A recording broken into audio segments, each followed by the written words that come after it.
Hello friends, welcome back to my channel. আমার আরও একটি নতুন ব্লগে তোমাদেরকে অনেক অনেক ওয়েলকাম। আশা করছি আজকের ভিডিওটা তোমাদের ভালো লাগবে আর তোমরা সবাই ভালো আছো, সুস্থ আছো।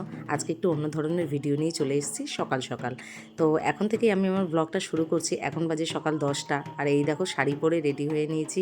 এখানে আমার শাশুড়ি মা রয়েছে, কাকি শাশুড়ি রয়েছে। তো আজকের বিষয়টা হচ্ছে, আজ আমার দেওরের যে মানসিক পুজোটা ছিল সেটাই দিতে যাচ্ছি। আর তোমাদেরকে আমি শেয়ার করেছিলাম আগের একটা ভিডিওতে যে আমার দেওরের একটা মানসিক পুজো আছে, সেটা দিতে যাব, তখন তোমাদের সাথে ভিডিওতে শেয়ার করব। আর এই যে আমার দেওর, তো আমার দেওরকে আমার ভিডিওতে কখনো তোমরা দেখতে পাওনি, ও কর্মসূত্রে বাইরে থাকে। তো এই পুজোটা দেওয়ার জন্যই ও বাড়িতে এসেছে। তো আজকে যাচ্ছি ওকে নিয়ে সেই পুজোটা দিতে। আর এই পুজোটার জন্য কী কী মানসিক করেছিল, কী কী দিতে হয় আর কিভাবে যাবে, সেটাই তোমাদের সাথে আজকে শেয়ার করব। আর এই যে আমার দেওরকে দেখতে পাচ্ছ। আর এই পুজোর বিষয়টা সম্পর্কে তোমাদেরকে একটু বলে দিই, না হলে তোমরা বুঝতে পারবে না। এই যে ওর মাথায় দেখছো, এটা হচ্ছে ফলের ঝাঁকা নিয়েছে ও মাথাতে, আর হাতে হয়েছে একটা পাঁঠা। তো এই পাঁঠাটাই মানসিক দেওয়া আছে, তো সেই কারণেই এই পাঁঠাটাকে পুজো করে ছেড়ে দেওয়া হবে। আর এই মানসিক পুজোটা করেছিলেন আমার শাশুড়ি মা। আর এবারে যেহেতু আমার দেওর বাড়িতে এসেছে, তাই ওর মানসিক পুজোটা খুব তাড়াতাড়ি করে দিয়ে দেওয়া হচ্ছে। আর এই মানসিকটা করেছিল আমার শাশুড়ি মা। তো ছোটোবেলায় না খুব অসুস্থ হয়ে পড়েছিল, তখন শাশুড়ি মার যেটা মনে হয়েছিল সেই হিসাবেই তিনি সেই মানসিকটা করেছিলেন। তো আজকে ও সুস্থ, খুব ভালোভাবে বাইরে চাকরি করছে। তো সেই কারণে ও বাড়ি আসাতে এই পুজোটা দেওয়া হচ্ছে। চলো তাহলে এবারে আমার সাথে সাথে তোমরাও চলো, কোথায় পুজোটা হবে, কী কী করা হবে সবটাই তোমাদেরকে দেখাবো। আর এই যে নিয়ে বেরিয়ে পড়েছি, ওরা আছে টোটোতে আর আমরা যাব হেঁটে হেঁটে। তো আমার সামনে আমার যা আছে, কাকি শাশুড়ি আছে, তো সবাই মিলে সামনে আছে আর আমি পেছনে আছি, আর আমার পেছনে টোটো আছে। তো ভাবলাম আজকের পুজোটা সম্পূর্ণটা তোমাদেরকে দেখাই, না হলে তো তোমরা জানতে পারবে না, তাই না? তো আমাদের এখানে এখনও পর্যন্ত গ্রামের দিকে এই যে পাঁঠা মানসিক করা বা পুজো দেওয়া, এগুলো কিন্তু প্রচলন রয়েছে। আর আমাদের বাড়ির থেকে না খুব একটা বেশি দূরে নয়, 5 মিনিটের রাস্তা। তো এত রোদ গরম, কিন্তু আমরা সকালবেলা 10টা ছাড়া বেরোতে পারলাম না, কারণ সকালবেলা প্রত্যেকের কাজকর্ম রয়েছে, তারপরে তো পুজোতে যাবে, তাই না? আজকের দিনটা কিন্তু পুরোটাই উপোস ছিলাম। আর পুজোটা দেওয়া হবে মা সিদ্ধেশ্বরী তলায়। চলো কোথায় মন্দিরটা সেটাও দেখাবো, কারণ আমি আগের ব্লগে প্রথমেই বললাম, তোমাদেরকে দেখিয়েছিলাম, তোমাদের মনে আছে কি না জানি না, তবে যদি মনে করতে চাও একবার আমার ভিডিওতে গিয়ে দেখে আসতে পারো। আর এই যে চলে এসেছি মন্দিরের সামনে, আর আমার বড় যা সামনে হেঁটে হেঁটে যাচ্ছে, আর সবাই মিলে খালি পায়ে এসেছি, জানো তো। তো রাস্তায় এত গরম, কিন্তু ঠাকুরের পুজো দিতে যাচ্ছি বলে কথা, তো এইটুখানি কষ্ট তো করতেই হবে, তাই না বলো? আর এই দেখো চলে এসেছি প্রায় আমরা। আর চলো এবার মন্দিরটা দেখাই। আর এই যে পেছনে টোটো, তো এইখানে নেমে গেছে আমার কাকি শাশুড়ি, আর এই যে সামনে বসে আছে আমার শাশুড়ি আর আমার দেওর। তো ও নেমে গেছে, এবার এইখান থেকে ও হেঁটে হেঁটে যাবে। তো ওর একটু পায়ে ব্যথা বলে ওকে টোটো করেই আসতে হলো, আর আমরা সবাই হেঁটে হেঁটে এসেছি। তো চলো এবার যাই সামনের দিকে। আর মন্দিরটা কেমন, কি ঠাকুর, এই ঠাকুরটা কিন্তু কালী ঠাকুর। তো মা সিদ্ধেশ্বরী নামে তাকে চেনা হয় বা ডাকা হয়। চলো তোমাদেরকে এবার মন্দিরের ভেতরে নিয়ে যাই, তারপরে আবার তোমাদের সাথে কথা বলছি।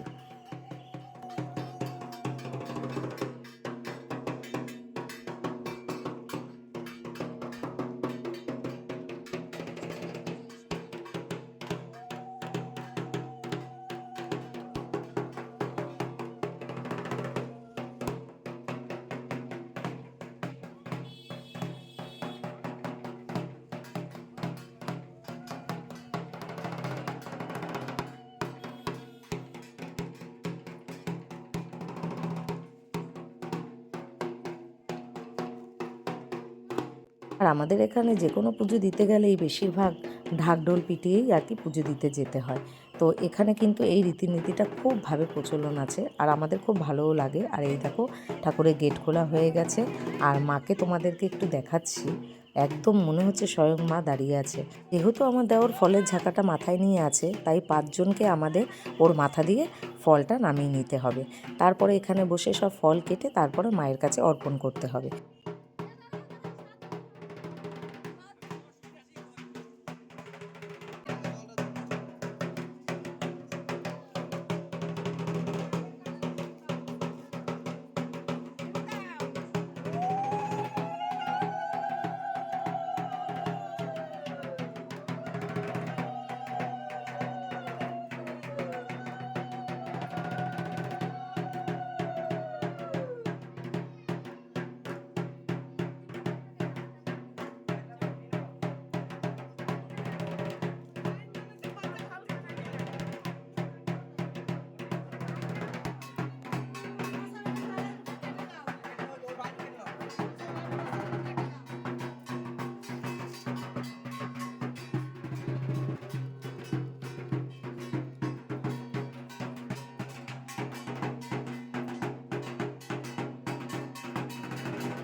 এদিকে তো দেখতেই পেলে মায়ের গলায় মালা দেওয়া হলো, ফলগুলো নিচে নামিয়ে রাখা হলো, এবার পুজোয় বসে পড়েছে।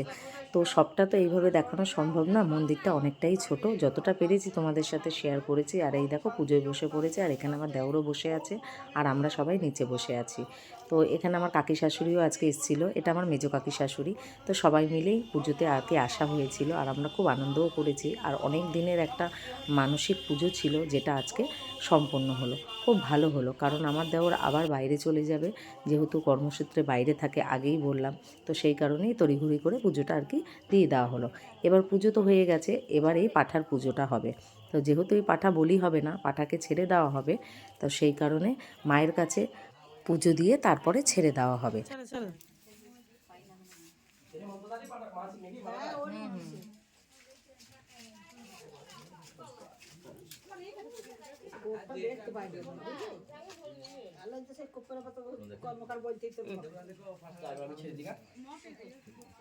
আমি তো খারাপ তো দেখাবো না, খারাপ না চ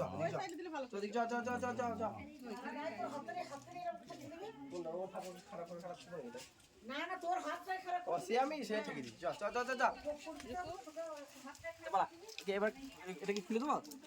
খুলে দাও, হ্যাঁ ধরে তাহলে দড়টা আপনার হাতে নেবা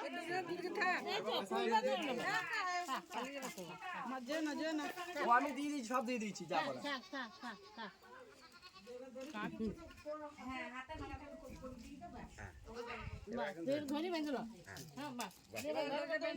দাও দাও এটা দাও পরে তোমাদেরকে দিয়ে দেবো। আর দেখতেই তো পেলে মায়ের কাছে পুজো দিয়ে তারপরে এই পাঁঠাটাকে ছেড়ে দেওয়া হলো, আর পাশে কিছু ছেলেরা ছিল, তারা আবার ধরে নিয়েছে।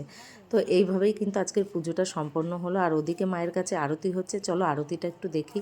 আর আমরা না এই পুজোটার জন্য অনেক দিন ধরেই অপেক্ষা করেছিলাম, কিন্তু দিন সময় হয়ে উঠছিল না, আর দেওরও বাড়ি ছিল না, তাই দেওয়া হচ্ছিল না। তো আজকে কিন্তু সম্পূর্ণ হয়ে গেল পুজোটা দেওয়া। খুব ভালো হলো, মাথার মধ্যে না একটা টেনশন ছিল যে কবে এই পুজোটা দেওয়া হবে। তো সবাই একসাথে না হলে তো আর কোনো মানসিক পুজো দেওয়া হয় না। পুজোটা এক্ষুনি শেষ হয়ে গেল, আর আমি মন্দির থেকেই আজকে ভিডিওটা কিন্তু শেষ করছি। তো কেমন লাগলো অবশ্যই কমেন্ট করে জানিয়ে, চ্যানেলটি সাবস্ক্রাইব করে দিও, লাইক শেয়ার করে দিও। আর সবাই খুব ভালো থেকো, সুস্থ থেকো, দেখা হচ্ছে নতুন একটা ভিডিওর সাথে।